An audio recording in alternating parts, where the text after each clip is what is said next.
নমস্কার বন্ধুরা, channel Bengali YouTube চ্যানেলে আপনাদের প্রত্যেককে জানাই সুস্বাগতম। আশা করি সকলেই ভালো রয়েছেন এবং সুস্থ রয়েছেন।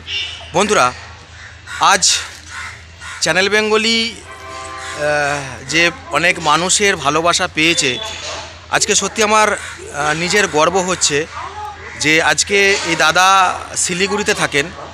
বর্তমানে ওনার বাড়ি বর্ধমানের আউস গ্রামে। কর্মসূত্রে তিনি শিলিগুড়িতেই মানে পার্মানেন্টলিভাবে থাকেন। আমার সাথে ওনার যোগাযোগ প্রথম থেকে মেলে, তারপর ফোন নাম্বার দেওয়া, আদান প্রদান, তারপর যা টুকিটাকি খবর হলো সেই সমস্ত বিষয়ে আলোচনা। তো যে ভালোবাসা পেয়েছি চ্যানেল বেঙ্গলির তরফ থেকে, তার একটা ছোট্ট নিদর্শন আপনাদের আমি একটুখানি দেখিয়ে দিই। উনি বাড়ি এসেছিলেন বর্ধমানে, তো হঠাৎ করে মেমারি বলে একটি জায়গাতে উনি এসেছেন এবং আমার সাথে দেখা হলো। যাই হোক, দুজনে মিলে চা ফা খেলাম। তো খবর কি রইলো সেটা পরের কথা। যে অন্তরের ভালোবাসা, অন্তরের যে গভীরতা, সেটা আজকে আমাকে সত্যি খুব মুগ্ধ করলো। এবং মানে আমি ভাবলাম যে এই ছোট্ট বিষয়টা আপনাদের উদ্দেশ্যে একবার শেয়ার করে দিই। কারণ অনেকে চ্যানেল বেঙ্গলি সম্বন্ধে ভুলভাল তথ্য বলেন, সেগুলো আমি জানি তারা কারা। মানে তাদের পায়ে কাঁটা ফুললে যখন আমি কোনো নেগেটিভ কথা বলে দিই, তখন হয়তো তারা ভাবে যে রে আমি বললাম এক কথা আর এ তো আবার এক কথা বলছে, তখন কিন্তু একটা নেগেটিভ মন্তব্য করেন, অনেকেই আছেন। কিন্তু দেখুন, অ্যাকচুয়ালি যেটা সঠিক খবর, যেটা সঠিক তথ্য উঠে আসে, সেই পরিপ্রেক্ষিতেই কিন্তু আমি প্রত্যেকটা ভিডিও আপলোড করি এবং সরাসরি এইভাবে সামনাসামনি, যে কারণের জন্য হয়তো আমাকে অনেকেই পছন্দ করেন। যাই হোক, আজকেও সেই দাদা সাথে আপনাদের পরিচয় করিয়ে দেবো। একটুখানি কথা আপনারাও বলে নিন, দেখে নিন। দাদা নমস্কার। দাদার বাড়িটা একটু, হ্যাঁ দাদার নামটা একটু বলবেন। আমার নাম হলো সায়ন হাওলাদার। সায়ন হাওলাদার। দাদা থাকে? আমি এখন বর্তমানে আছি শিলিগুড়ি। আর আমার বাড়ি হলো পূর্ব বর্ধমান আউসগ্রাম। আমার সাথে মিশে কেমন লাগছে আমাকে দেখে বা সামনাসামনি দেখে? দাদার সঙ্গে অনেকদিন থেকেই পরিচয়, সে ফোনে কথা হতো, কিন্তু আজকে মানে সরাসরি সামনাসামনি এসে দুজনে একটু চা খেলাম। বাদবাকি খবর কী আছে সেটা পরের ব্যাপার, কিন্তু আজকে আমরা মিট করতে পারলাম, এটা হচ্ছে সবথেকে বড় ব্যাপার।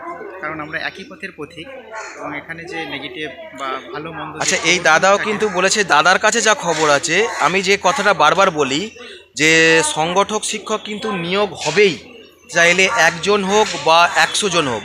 এই দাদার মুখেও কিন্তু সেই একই রকমের কথা যে এই নিয়োগ কিন্তু হবেই, চাইলে 100 জন হোক বা একজন হোক, তাই তো নাকি দাদা?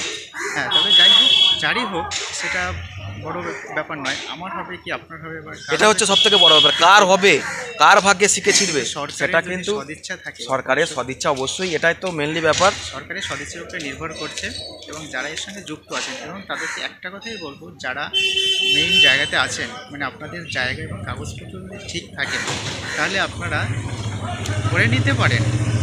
আর যে আপনাদের হচ্ছে, এবার আমরা বলতে পারছি না যে আমাদের কি হবে, কিন্তু যাদের একটু বয়স হয়েছে বা বিগত দিনে এই যে 60-62 জনের আপনি একটা ঘটনা দেখতে পেলেন, হয়তো এরকম কিছু একটা ঘটনার মধ্যে দিয়েও কোনো মিরাকেল ঘটে যেতে পারে। আচ্ছা, এই দাদা আর একটা কথা কিন্তু বললো, যেটা হচ্ছে যে অর্গানাইজার টিচার নিয়োগ হবে, সেগুলো অর্গানাইজার নাও উল্লেখ থাকতে পারে, এটা কিন্তু উনি জেনেছেন। এটা আমি আজকে নতুন জানলাম।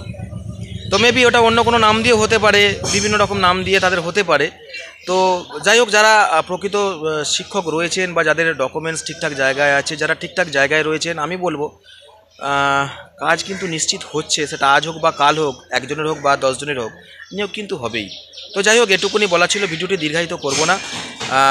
দাদা হ্যাঁ, এক্সাম্পেড ক্যাটাগরি হিসেবে একটা ক্যাটাগরি কিন্তু এখানে উল্লেখ আছে।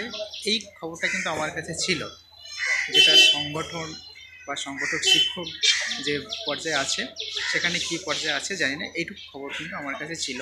আর যেটা আমি জেনেছি আজ থেকে আরও প্রায় 1.5 থেকে 2 বছর এক্সামটেড ক্যাটাগরি। বন্ধুরা, আমি বারবার আগেও একবার বলেছিলাম যে এক্সামটেড ক্যাটাগরি বলে একটি বিষয় আছে, এটা এনার কাছেও সেই খবরটা রয়েছে। যাই হোক, আশা রাখতে পারেন যে আমরা আশা রাখবো এবং ঈশ্বরের কাছে প্রার্থনা করব যে খুব তাড়াতাড়ি নিয়োগগুলো হোক। আমি গতকাল রাত্রিবেলা অর্গানাইজারের ভিডিও করেছিলাম, একটা খবর পেয়েছিলাম যে এ মাসে কিছু আর হবে বলে মনে হচ্ছে না, ফেব্রুয়ারি মাস চলে যাবে সম্ভবত, যা খবর রয়েছে। তবে সবটাই সময়ের ব্যাপার, সময় যা বলবে তাই হবে, এছাড়া আর কিছু নেই। যাই হোক, ভালো থাকবেন, সুস্থ থাকবেন। পরবর্তীতে আবার নতুন কোনো খবর নিয়ে আপনাদের সামনে উপস্থিত হচ্ছি। ধন্যবাদ।